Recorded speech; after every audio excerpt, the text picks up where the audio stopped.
ShinRobjira. Singular points break out best boy, or headache, depending on who you ask. Pelops 2 is Good Smile's second outing with the Godzilla IP, and after how awesome Yoon turned out, I think it's a safe bet that this little DOGE over here will impress. Or will he? Let's find out. Now, taking a look at the box over here, we're going to get the white front with the red sides, and back over here, just like Yoon, only this time it is Pelops 2. Very, very nice box. Not going to dwell on it or linger too further, as this here figure with his many accessories has more than enough to linger on. Oh yes, in pure Nendoroid fashion, the figure in and of itself comes with quite a lot of accessories, but before we get into all this mysticism and magicry, let's just take a look at the base figure. The base figure of Pelops 2 does not have as much detail as Yoon did, but for what he does have, I'd say it's extremely serviceable. We have a very smooth looking appearance here with some standard blue eyes, a big plushy tongue, some arms, some legs, a bone around his neck, some blue within the ears, very nicely done. And of course we have his little bow thingamabob on his back over here, as well as his adorably little curled Shiba Inu tail. And again, as you can see, there really isn't too much detail going on with this figure. Most of it is present on the very front, and it's rather minimal, and that pretty much fits with Pelops 2. I mean, he is essentially a computer program, so him having detailed fur and all that really wasn't expected to begin with. But, you know, we got little circles on his hands or paws over here. Nothing so much on the bottom of the feet. We have a nice sense of color separation going on. And yeah, for the most part, this is the base figure. This is what you're going to get. Now it's time to talk about the accessories because there's a lot more to talk about there. Up first, we're talking about the alternate faces, and we have a very anime-esque happy looking look for Pelops 2, and we have a very confused look for Pelops 2. This face and the standard face are the faces I used the most. This, yes, is absolutely adorable, but I don't know.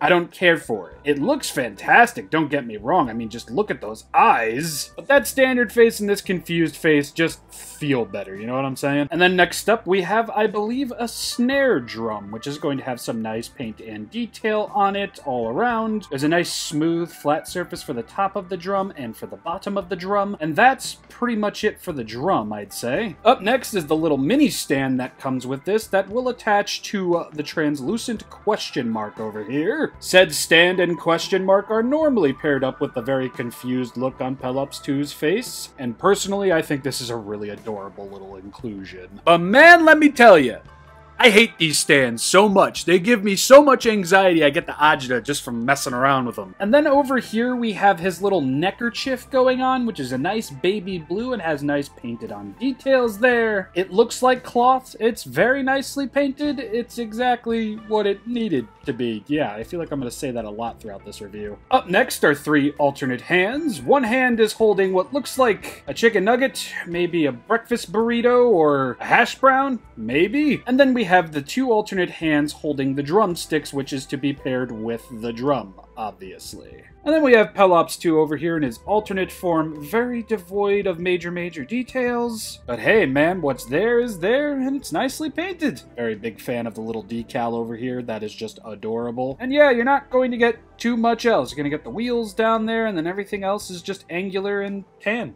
So, yeah. And here we have the alternate pair of arms. I believe they're a little bit longer than the standard arms, and for the most part, I think you're supposed to pair the drumstick hands up with these. But then again, if you just wanted a different standing, neutral position for Pelops 2, these would definitely suffice. And then we have this alternate arm, which is solely here just to have the little chicken nugget or hash brown held, so it looks like he's holding it up to his little face. We're going to get a spare neck joint as well, just in case the one the figure comes shipped with snaps. And last but not least, we have the alternate legs, the sitting legs. And you might be wondering, what in the heck is going on with these legs? Why don't they have any peg holes or something in them? We'll find that out in just a hot second. But as far as paint, detail, and accessories go, 3 solid stars. The figure is minimal on the details, but where he needed them, he has them. The paint is extremely simple, leaving very little room for error, and the accessories are just top friggin' tier, man, so There you go, 3 solid stars right out the gate. Let's move into accessory application. Now, since I left you all on a bit of a cliffhanger with the legs, I'll just demonstrate why now.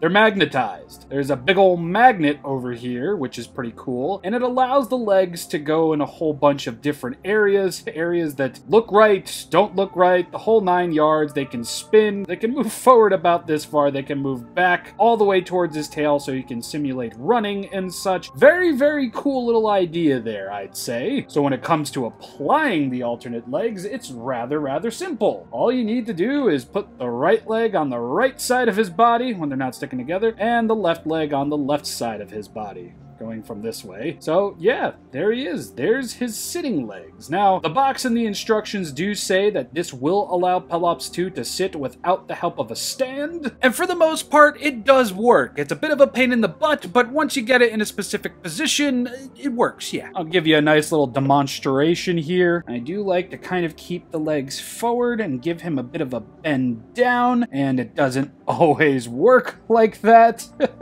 But as you can see right now, it is working. Nothing's propping him up. You can spin his tail down a little bit to kind of give him some butt support. But for the most part, it is possible to have this guy sitting without a stand. Standing, not so friggin' much. The stand itself is pretty versatile, as it can swivel at the base over here, can bend out and in at the base over here, can bend out and in over here, and then out and in over here, and then the little adapter up here can actually spin a little bit once you take it off and apply it and such. That's more so only really going to help you when the figure's actually attached. And even in doing Mary Mother of God, that's pretty friggin' simple. There you go. He's on the stand. He's looking fantastic, and he's a-jumping for joy. Now let's get into applying some accessories. First, the faces. All you gotta do is give it a gentle pull, take a look in there, grab your face of choice, turn it around, match the shapes, but before we do all that, this is my first Nendoroid that actually has a barbell joint in the neck. The rest of them all have hinges. This guy does not, so that's pretty cool. But anyway, nice little Shazammy.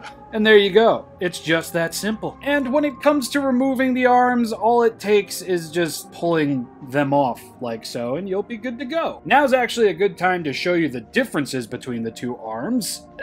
The normal arms are going to be a little bit more straight down towards his sides, while the alternate arms are going to be a little bit more out. And a bit more chunky, as it might seem, as it is, technically. And here is what he will look like with both of the alternate arms applied. And then we can take this off and apply the other alternate arm where he's holding his little Pelops 2 treat over here. And that's pretty much it for the arms. Now when it comes to the hands, it's going to be exactly the same as the arms. You just kind of pull them off like so. I like to give them a good spin. Then we're going to get the 2 drumstick hands, which will be labeled R and L, just like the arms and legs, and we will apply them and such, and it will look like he is a very confused little drummer boy right now. And yes, all the hands can obviously swivel all the way around. We'll get more into articulation a bit later. And there we have him with his little drum, looking confused, not knowing the notes to play. Let us accentuate on the confusion. Application is rather easy. Just find a hole in the stand, pluck the stand into the base of the stand, pose the question mark stand like so, and there you go. He's confused with visual representation other than his face. Genius. And he could have his little alternate physical self kind of just there, just like watching on like, what the hell am I doing? That's it for accessories. Yet again, solid star. Let's move on into articulation. We're going to get a double ball joint at the head, so we actually will get a little bit more movement than we're used to with Nendoroids. Can look up about that far, can look down about that far, and I find this to be kind of hilarious just because you'd be able to look down further if this thing was removable. And it's not. Well, at least I assume it's not, but I feel the head movement's a little bit restricted because of the bone. Sure, this kind of gets in the way at some point, but you can actually just take that out and he could look back pretty far. Again, I wish the same could be said with the bone. Plugging this little doohickey into the back of his back, it is on a hinge so it can move out and in, out and in, out and in. It can swivel as well. And yeah, it's just a nice little inclusion. I'm glad they made this movable, not just a hunk of rubber. Much like his tail, which can swivel all the way around. Looks like I'm trying to hypnotize you.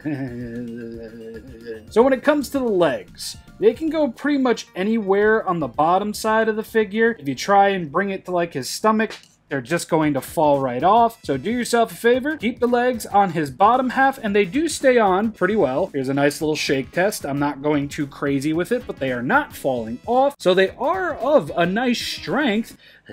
But can the same be said for the alternate legs? Let's find out.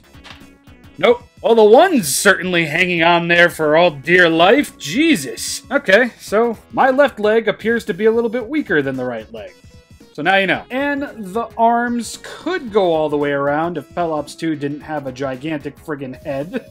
And the little paws can swivel all the way around. They all can. They're all on pegs, so that means swivel movement is pretty much guaranteed. And when it comes to the mini stand over here, it's essentially just 2 hinges and 2 ball joints. Ball joint at the base over here, do be careful. Bend in, bend out and in over here, very, very tight. And you're going to have a ball joint at the question mark over here. Certainly not God's gift to humanity or articulation as a whole, but hey, for what it is, it gets the job done, mostly. And that's pretty much it when it comes to articulation. A little bit of the same, a little different, it's all good. The alternate sitting legs do make me a little on the nervous side, but if the man's going to be sitting on a stand, I don't think I have to worry about losing the alternate legs, you know? Solid star. Let's move on over to size comparisons. Stacked on accessories and pretty lovingly recreated from the show. Pelops 2 might not be a favorite for everyone, but he's a high point for me, and I'm glad he's getting properly repped with more merch.